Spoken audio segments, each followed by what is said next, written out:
Parks around New York State are looking to get a big upgrade. For Stony Brook Park celebrating its 100-year anniversary, a present that included over $4.5 million worth of improvements to the historical park.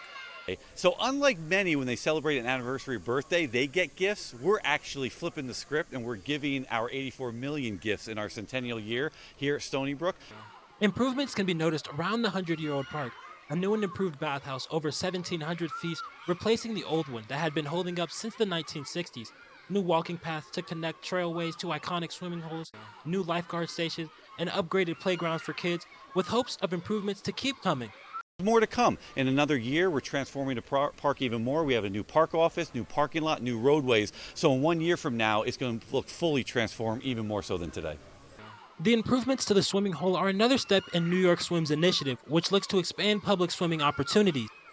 The improvement to parks around New York State is a part of the Get Offline, Go Outside initiative, which aims to help families and children stay off social media and explore the natural beauty of New York State to promote both physical and mental health. Dante Brown, Big Fox News, Stony Brook.